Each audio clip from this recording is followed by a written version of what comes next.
Efectivamente, vamos a hablar de los efectos adversos y porque sabemos que ningún medicamento está exento de ellos. Lamentablemente son un arma de doble filo y en la atención de los pacientes nos vamos dando cuenta que eh, hacen muchas cosas extrañas además los pacientes con los medicamentos, y todo es como que puede ser un evento tóxico, hablan de efectos adversos, colaterales, porque en realidad esta temática puede tener muchos sinónimos y se comparten también entre las personas. Y efectivamente, si yo tengo un amigo que toma la terapia antirretroviral y le pasó tal cosa, a mí también me va a pasar, ¿ya? Efectivamente, en el título dice los más frecuentes, ¿ya? Y ahí vamos a ir viendo algunos que no lo son tanto, pero que también causan problemas en nuestros pacientes. La ruta vamos a pasar por unas generalidades de los antirretrovirales. Después vamos a clasificar las reacciones adversas para irnos de lleno ya a los eventos adversos o efectos adversos más frecuentes y cómo vamos a manejarlo, cómo los vamos a abordar. Y algunas conclusiones, recomendaciones, comentarios, reflexiones, porque esto da para varias cosas también el tema de los efectos adversos. Hay un componente psicológico, como bien comentaba Francisco, el mismo temor de repente hace que aparezcan efectos adversos que parecieran ser de la terapia, pero son propios del paciente, ¿ya? En general, nosotros queremos tener una terapia antirretroviral ideal que sea eficaz y potente. Y eficaz se refiere a que el efecto se produzca. Y ahí hablamos nosotros ahora de los medicamentos que actualmente tenemos, que las tasas de eficacia van sobre el 90%. Y eso ahí tenemos hartos estudios que demuestran eso, el Spring, el Flamingo, el ARIA, el GS 1489, el 90. En realidad tenemos ya mucha evidencia y de gran robustez que nos habla de estas tasas de eficacia que son súper altas y eso es una característica ideal de nuestra terapia y que sean potentes, que la dosis necesaria para hacer el efecto terapéutico esté relacionada con la dosis administrada. Y eso uno lo podría pensar en los miligramos de los medicamentos. Y a mí esto me da un poco de gracia porque hay muchos pacientes que piensan que si tomando un medicamento de más miligramos es más fuerte. No sé si lo han escuchado, yo creo que es algo que en general uno lo ve y en realidad esto no tiene que ver con eso, sino que está dada por la potencia. Otra cosa que nosotros esperamos es la seguridad, que tenga un buen perfil de seguridad y ahí es donde nosotros nos vamos a enfocar. Los efectos adversos son lo que tenemos que tener, ojalá, bien familiarizados para que esto no sea un problema. En general, nosotros hablamos de seguridad y nos referimos a un perfil de seguridad asociado a un margen donde las dosis se mueven de los medicamentos. Ya la dosis necesaria habitual para generar el efecto y cuando nos movemos hacia un margen, digamos, más arriba, o sea, si es más estrecho el margen, vamos a pasar a tener efectos o reacciones tóxicas o más efectos adversos. Que que tenga baja perfil de interacciones. Uno espera en los pacientes que hagan las cosas tal cual como uno se los recomienda, pero eso luego en casa ya no es así. Entonces, esta terapia puede reaccionar con otros medicamentos, puede reaccionar con alimentos o hierbas. Entonces, eso también es algo que tenemos que controlar independientemente de las interacciones que ya están descritas. Y lo otro es que tenga una alta barrera genética y que ojalá nuestra terapia antirretroviral sea de un comprimido o los menos posibles para poder facilitar la administración y con eso también mejorar la adherencia, porque también es un tema cuántos comprimidos debo tomar. Ayer José mostraba cuántos comprimidos se tomaban antes y la verdad que yo lo pienso y digo, no, yo no podría haberlo hecho, no sé, ahora me sitúo en estos años y digo, la cosa tiene un buen camino, pero aún así todavía tenemos problemas con el tema de los comprimidos. Pero ya tenemos otras alternativas, van a venir las terapias inyectables y yo creo que eso también es algo que va a favorecer a una gran parte de la población que no quiere tomar medicamentos, porque efectivamente es, son 3 minutos, como decía, como decía Francisco, todos los días esos 3 minutos le recuerda su diagnóstico. Entonces, ahora ya nos vamos de lleno al tema de la seguridad. Cuando hablamos de seguridad, lo que lo que debemos pensar son las reacciones adversas. Las reacciones adversas a medicamento RAM es cualquier respuesta nociva y no intencionada a un medicamento. Las RAM constituyen una importante causa de morbimortalidad y aumento de los costos sanitarios. Lamentablemente, que presente una reacción adversa va a asociarse a algún, quizás tratamiento o algún cambio de este. La rama que estudia las reacciones adversas es la farmacovigilancia. Ella identifica, evalúa, trata de comprender buscando causalidad y previene finalmente los riesgos asociados al uso de medicamentos, sobre todo los fármacos que son de reciente comercialización, porque sabemos que estos fármacos están dentro de un margen súper controlado y cuando ya tienen los pacientes libre albedrío para poder usarlo, podemos ver otras reacciones adversas. Por eso es importante notificarla y a partir de eso se van detectando las señales eh, dentro de estos registros mundiales de notificación y además dan soporte a las decisiones adoptadas por las agencias reguladoras de los diferentes países, en este caso acá el ISP. Solo una minoría de los medicamentos comercializados se retiran del mercado. En general, la hepatotoxicidad es la más frecuente. La incidencia de las reacciones adversas y la gravedad de esta está totalmente relacionada con el medicamento, con la dosis, con la vía de administración, la dosificación y también de la persona, del huésped, las características genéticas también que tengan las personas. En el ámbito hospitalario, cuando tenemos pacientes hospitalizados, podemos hablar de que entre un 10 a un 20% de ellos presentan reacciones adversas. Y de ese porcentaje, alrededor del 10 al 20 de estas son graves. O sea, en realidad, con que ya tengamos una reacción adversa grave, ya eso es un trabajo extra que tenemos que tener y más ojo vamos a tener que poner en esas terapias. Hace poco tuvimos una reacción adversa bastante grave que fue el uso de Genvoya con ergotamínico. Llegó la paciente a hospitalizarse, estuvo bastante complicada. Entonces, nosotros en general decimos, como si lo decimos en cada consulta, y yo a cada paciente que llega no puede usar ergotamínico. Yo creo que es algo que ya todos tenemos en la cita, digamos, en la entrevista, pero aún así sigue pasando. Eh, la notificación es como nosotros aportamos información a los mismos laboratorios y también a nuestras entidades regulatorias, y es una forma bastante fácil, barata y sencilla para reconocer nuevos problemas de seguridad o rectificar la frecuencia de las reacciones adversas. Porque evidentemente cuando tengamos más pacientes vamos a tener un pool más grande para poder saber a quiénes le están ocurriendo.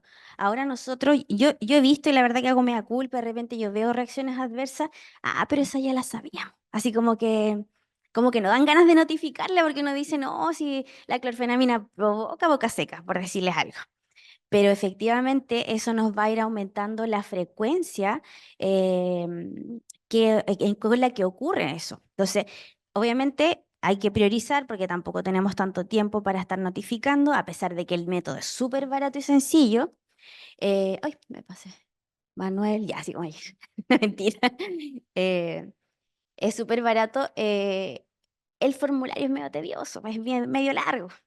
Entonces, cuando tenemos una reacción adversa, el paciente o el familiar van a acudir, ¿cierto?, a uno de nosotros, que cualquiera puede ser, le van a contar lo que está ocurriendo al profesional y esto hace que tengamos que rellenar este formulario. Todos conocen el formulario, no traje el modelo, pero asumí como que lo sabían.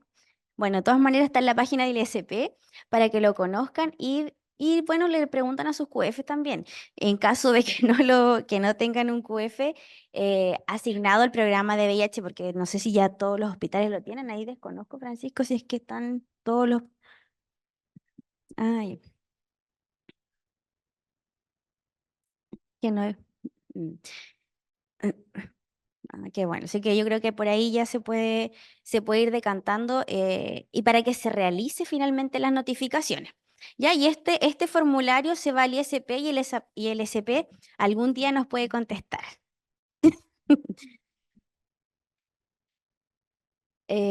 Ahora vamos a ver las clasificaciones de las reacciones adversas. Eh, Esto ya data de hace mucho tiempo. Tenemos ya varias mejoras y actualizaciones de las clasificaciones, pero fueron Rawlings y Thompson los que iniciaron.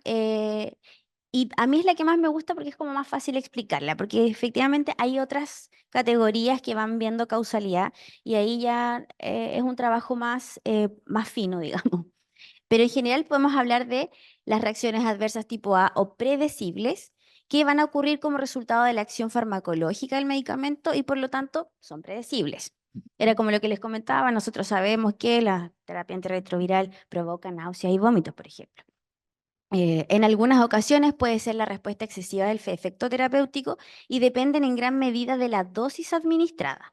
Además, su incidencia y morbilidad son generalmente altas, pero la mortalidad es baja. Y es lo que más tenemos. De hecho, se habla de que estas reacciones constituyen el 80% de todas las reacciones adversas.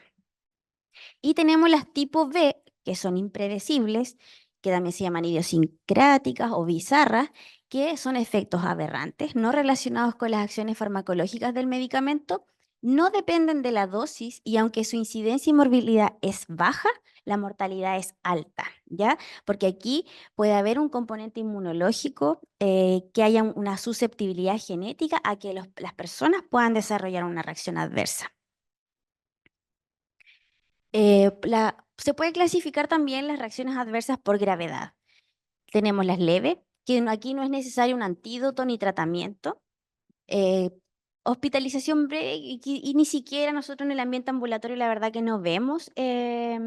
No llegamos a hospitalizar a un paciente por una reacción adversa leve.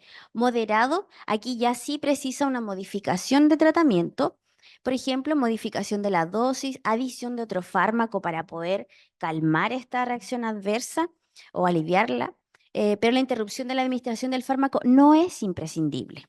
Puede ser necesario prolongar en caso de que esté hospitalizado o instaurar un tratamiento específico.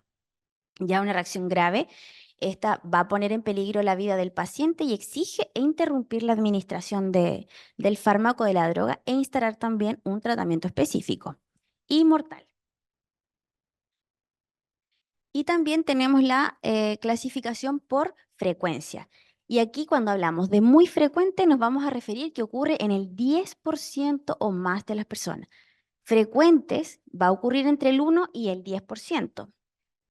Poco frecuentes entre el 0,1 y el 1%. Raras entre el 0,01% y el 0,1, muy raras, menos del 0,01 y también hay algunas que son de frecuencia desconocida. Y antes de seguir, como les comentaba al inicio, que los pacientes hacen varias cosas creativas, porque se ponen curiosos y creativos, hay que tener en cuenta que los medicamentos se tienen que utilizar como el fabricante nos dice. La administración de un medicamento debe realizarse siguiendo las condiciones descritas en el prospecto, ya que así aseguran que su eficacia y calidad y seguridad han sido evaluadas tanto por los laboratorios fabricantes como por las administraciones sanitarias. Entonces, es muy importante indicarle a los pacientes cómo tienen que tomarlo, eso obviamente al inicio, pero si llegan con la reacción adversa, a contarle a ustedes que tienen alguna situación en especial, lo primero que nosotros tenemos que preguntar es cómo está tomando su medicamento, porque todo tiende a generar estas reacciones adversas y no necesariamente van a ser por la terapia antirretroviral, puede ser también por la administración.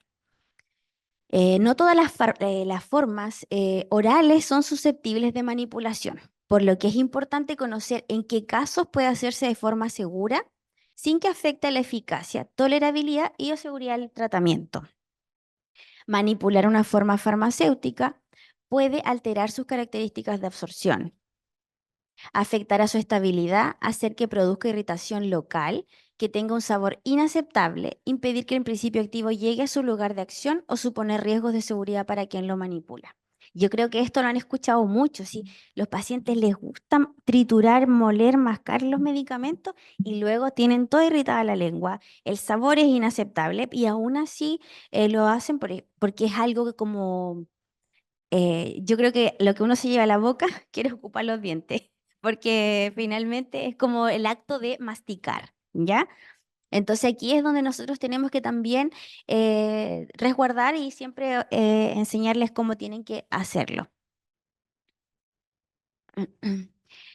Cuando, aparte del cómo tienen que hacerlo, también sabemos que hay interacciones que se pueden provocar en casa con los alimentos o con las hierbas y es importante también tener en cuenta que las interacciones podrían llevarnos a efectos adversos y que ahora ya la causa no sería la terapia, sino que es la interacción. Por lo tanto, tenemos que tratar de evitar que ocurra eso.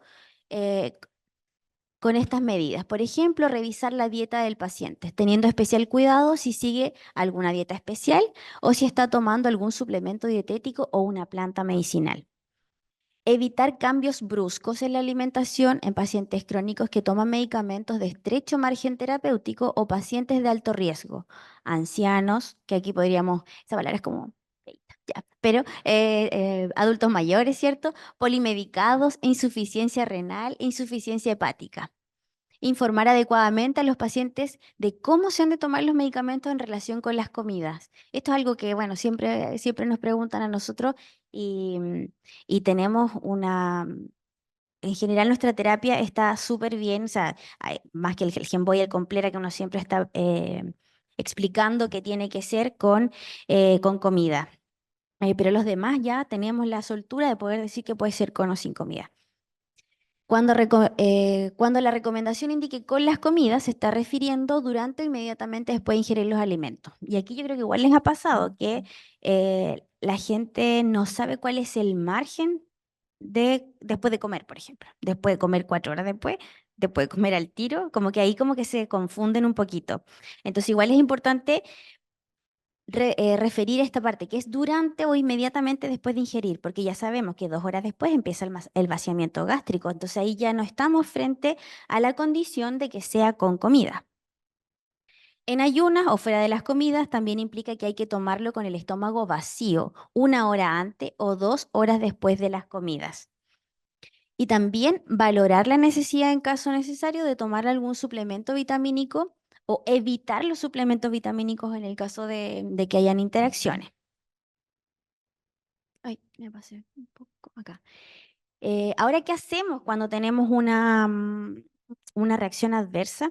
En general, hay varias cosas que se pueden hacer y a lo que quiero enfocar la presentación es el abordaje no farmacológico con medidas higiénico-dietéticas, porque las otras cosas van a requerir una evaluación médica.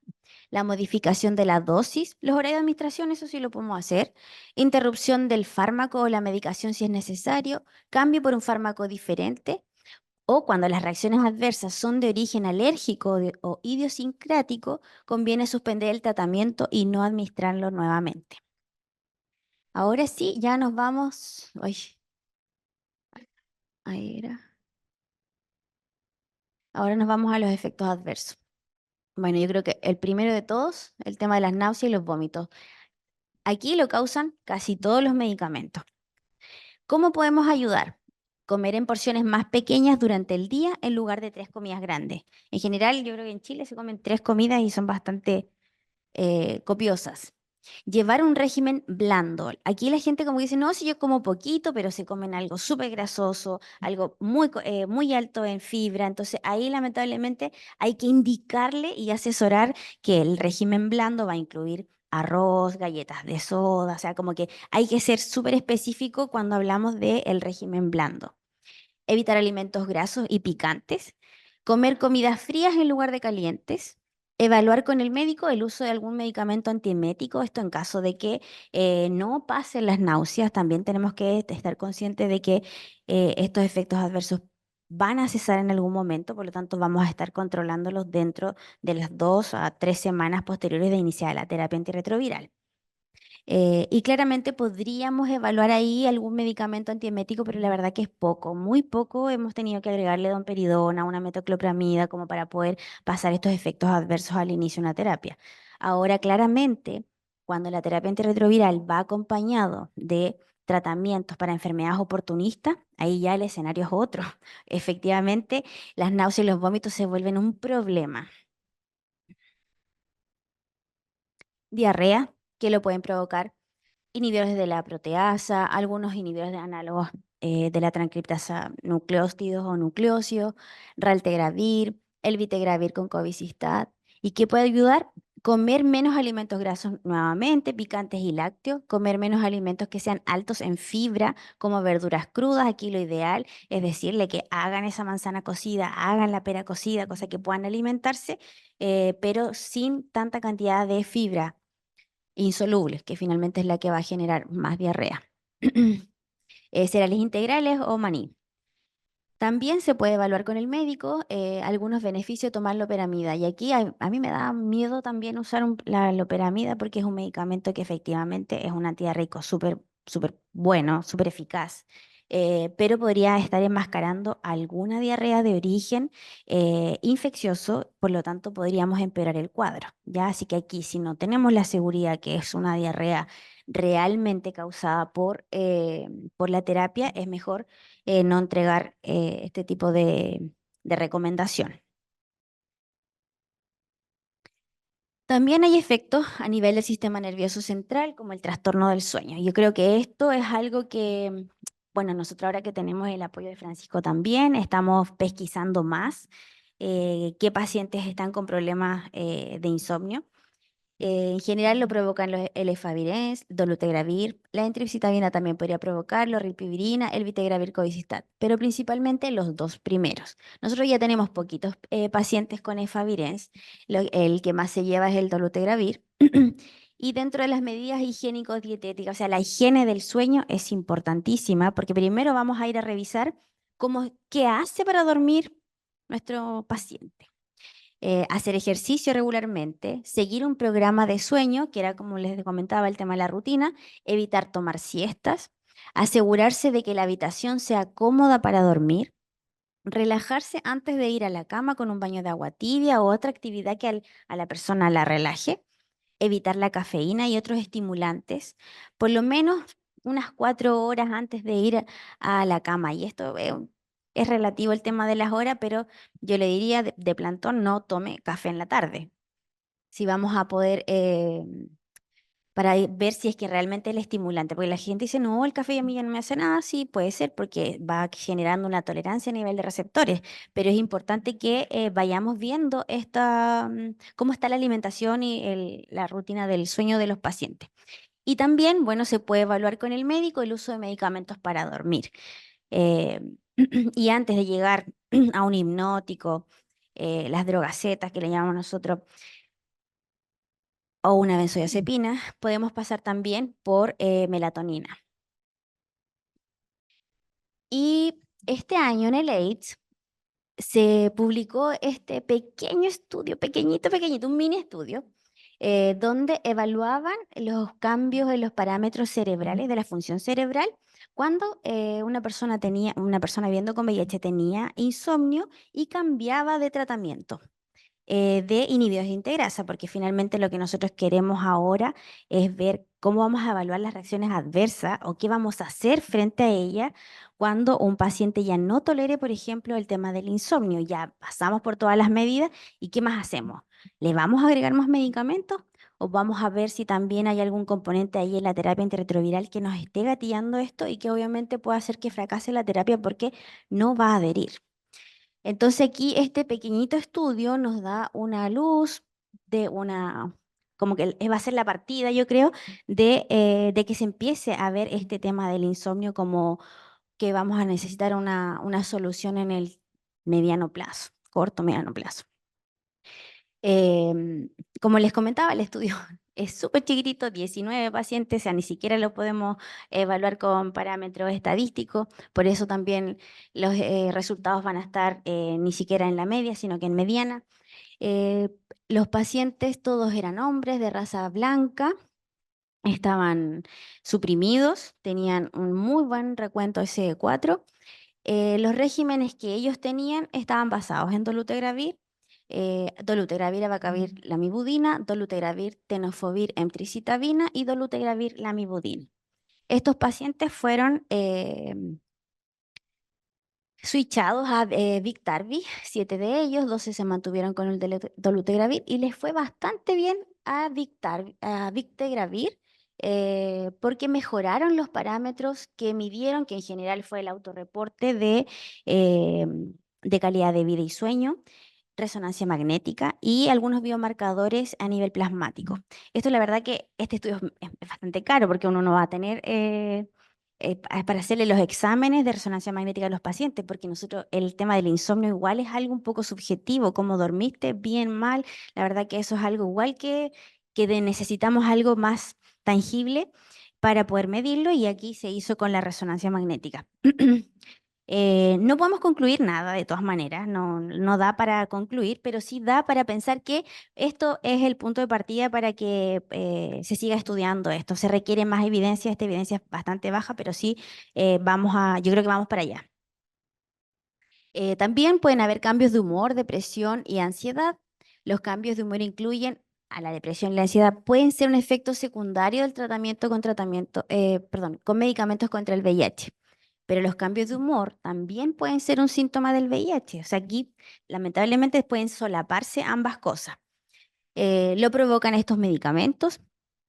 Lo que puede ayudar es evitar el alcohol y las drogas en caso de que haya abuso de sustancia, derivar con su psicólogo si tienen, evaluar con el médico el uso de medicamentos de la esfera de salud mental o activar lo que bien decía Francisco, las derivaciones a APS para los programas de salud mental o COSAM. La verdad que igual es difícil.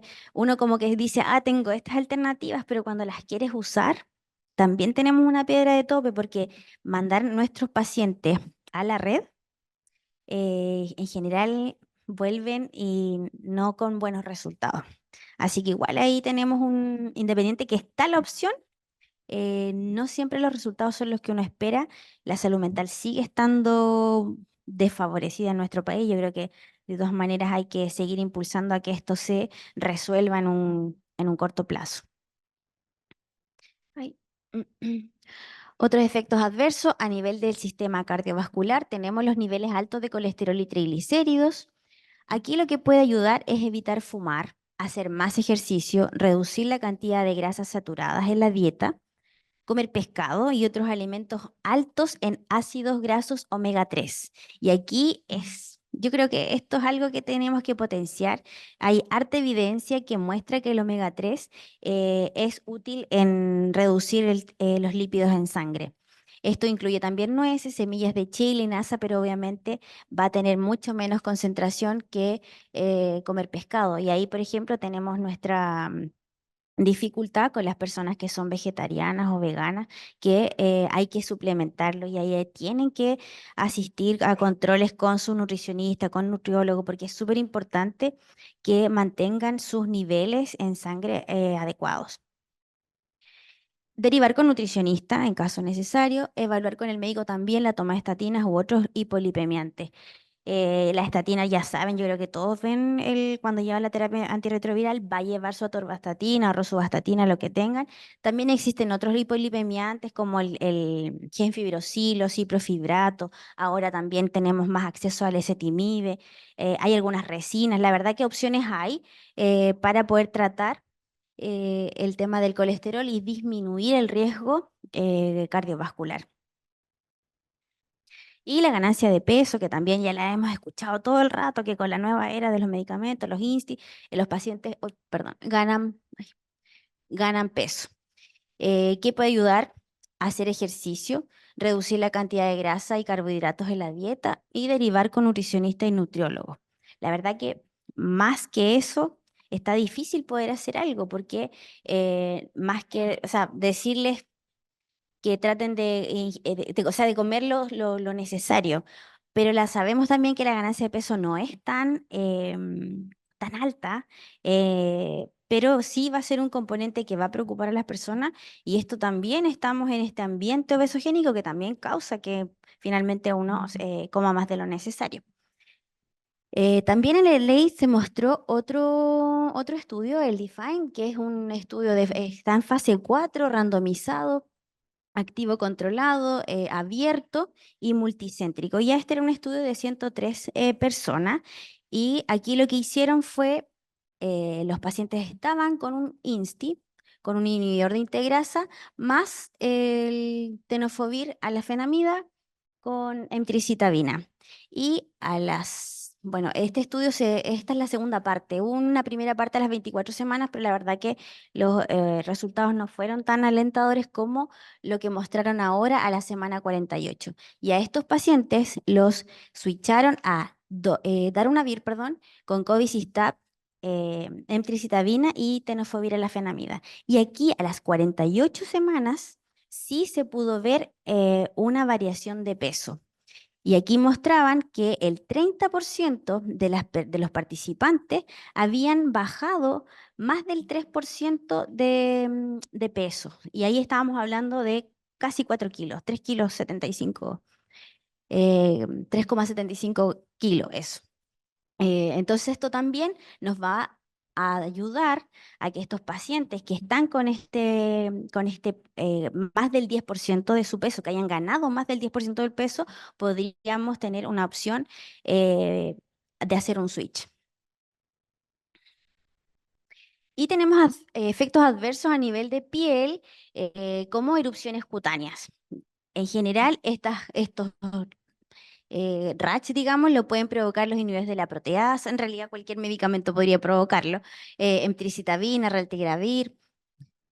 Y lo que puede ayudar acá es humectar la piel con loción todos los días. Obviamente, si es que no hay herida expuesta, si no está la herida expuesta. Usar agua fría o tibia en vez de usar agua caliente el día, a medida que se van duchando, ¿cierto?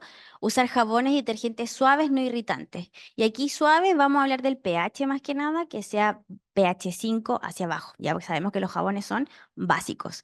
Usar telas respirables como el algodón y evaluar con el médico también el uso de antihistamínicos o corticoides en caso de que digamos, estas erupciones cutáneas no permitan que pueda seguir trabajando porque anda ahí con la picazón o el prurito en todo momento.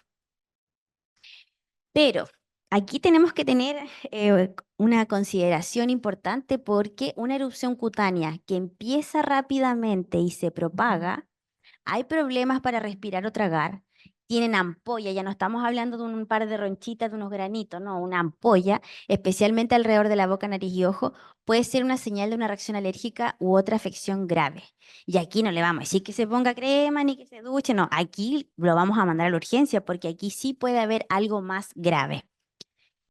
Nosotros tenemos o sea, y esto puede ser, por ejemplo, o sea, y aquí me recuerdo muy bien de la reacción de hipersensibilidad a la Bacavir. Afortunadamente nosotros ya no tenemos este problema, no vamos a presentar estas reacciones graves, no las tenemos en nuestros pacientes porque le hacemos el examen de detección del alelo de HLA-B, ¿cierto? 5701, que en caso de estar presente nosotros no vamos a usar la Bacavir y no corremos tanto riesgo de que se presente una reacción de hipersensibilidad.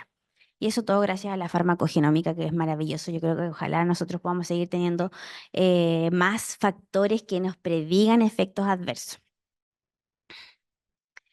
Efectos adversos a nivel óseo y renal, que lo provoca, sabemos, el TDF. Y aquí lo que puede ayudar no es que le vayamos a recomendar algo para el riñón y algo para el hueso. En realidad aquí lo que hay que hacer es realizar el monitoreo de la función renal, midiendo, ¿cierto?, la creatinina, realizar densitometrías óseas si es que se puede. Esto va a ser dentro del control médico. Y en caso de que esta reacción adversa esté presentada, se cambia el esquema de tratamiento sacando el medicamento que está provocando esta reacción adversa a nivel óseo o renal. Y coloqué otros efectos adversos, lo dejé al final, la fatiga y el dolor de cabeza, que también la gente reporta que le duele la cabeza con la terapia y efectivamente puede ser, hay muchas cosas que generan dolor de cabeza. los hijos, ya no.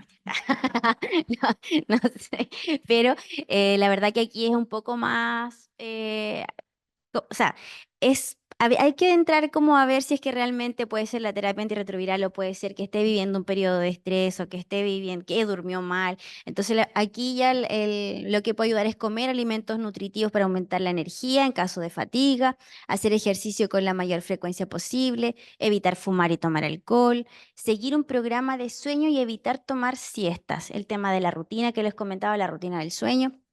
Y para el dolor de cabeza, aumentar primero la ingesta de agua, nuestro cerebro de repente se nos seca, evitar fumar y tomar alcohol, seguir la rutina de sueño también para el dolor de cabeza, porque igual puede ser el dormir poco, respetar las horas, yo le puse 8, pero obviamente hay gente que con 6 anda súper bien. Evaluar uso de analgésicos. Y los analgésicos, aquí es donde nosotros también teníamos cuidado, como les comentaba al inicio de la presentación, los ergotamínicos idealmente no se los recomiendan a nadie, independiente que estén o no con Covicistat, con Ritonavir. Es mejor que no los recomienden y mejor pasar siempre por el paracetamol. Y de repente también, como tip, quizás ver qué paracetamol están usando, porque nos ha pasado que cuando usan lamentablemente un genérico, a pesar de que, y aquí yo creo que cuando usan un genérico, los pacientes no ven el mismo efecto que cuando usan otro de marca.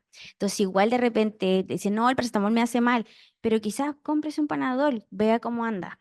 Y en realidad la solución estaba ahí. Cambiar de marcas en los mismos analgésicos, también con el ibuprofeno, también con un ketoprofeno, un diclofenaco. De repente que cambien de marca también puede ser una opción para no seguir aumentando la toma de medicamentos o aumentando de niveles en general, hasta llegar a un ergotamínico, para evitar eso, o también para evitar los triptanos, que también están muy, muy, muy de moda. ¿Ya?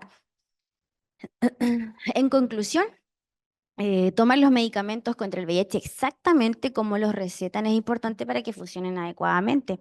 Yo antes de trabajar en el programa, trabajaba en la farmacia del hospital de todas maneras, pero siempre uno escucha estas cosas y yo recuerdo que una señora llegó diciendo que el medicamento no lo podía tomar porque se le pegaba en los dientes y eran óvulos.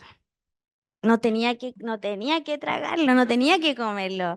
Entonces ahí vemos que hay deficiencias previas que nosotros tenemos que evaluar. O que las gotitas para los ojos le irritan el ojo, porque está echando Viadil en el ojo. Entonces, realmente aquí tenemos que poner harto ojo en cómo lo están haciendo en casa. Si se presentan efectos secundarios, la recomendación general es no dejar de tomar el medicamento. En su lugar, hablar con el QF o médico para encontrar una forma de aliviar estos efectos adversos o evaluar un cambio posterior, ¿cierto? De tratamiento. Podría tomar un tiempo para que las personas viviendo con el virus encuentren el régimen de medicamento adecuado. El control y seguimiento cuidadoso van a hacer que el régimen de antirretrovirales funcione bien con la menor cantidad de efectos secundarios. O sea, aquí hay que esperar. Hay que esperar un poquito hasta que el cuerpo vaya adoptando la nueva terapia.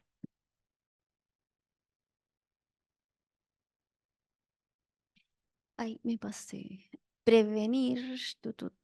Prevenir las reacciones adversas está en nuestras manos. Realmente, como vimos muchas cosas, podemos hacer varias antes de tener que incluir otro medicamento, por ejemplo. Y es necesario estar familiarizados con los medicamentos de la terapia y las ramas frecuentes que pueda presentarse. O sea, que un paciente, si nosotros estamos informados, vamos a informar a nuestros pacientes y con eso ya vamos a optimizar también la terapia. Derivar con QF para un análisis de las interacciones, porque ya vimos que también las pueden provocar, potenciales, ya que los efectos adversos pueden estar siendo provocados por ella, y el análisis debe repetirse siempre que se modifiquen o adicionen medicamentos. En los adultos mayores deben seleccionarse cuidadosamente los fármacos porque sabemos también que son una población eh, que requiere mayor cuidado. Siempre deben considerarse las reacciones adversas a los fármacos antes de iniciar la terapia antirretroviral, ya que el manejo oportuno sí o sí va a mejorar la adherencia. Se han identificado varios genes asociados con reacciones adversas a fármacos, se han caracterizado múltiples enzimas hepáticas que afectan el metabolismo hepático del citocromo y muchas están afectadas por polimorfismos de un solo nucleótido, lo que provoca efectos clínicamente significativos en una amplia gama de fármacos. Por lo tanto, como les comentaba, la farmacogenómica puede ayudar a predecir, reducir y minimizar las reacciones adversas, como lo hacemos habitualmente con el HLA. Para nosotros es un examen, pero realmente esto es la cumbia, como decían antes.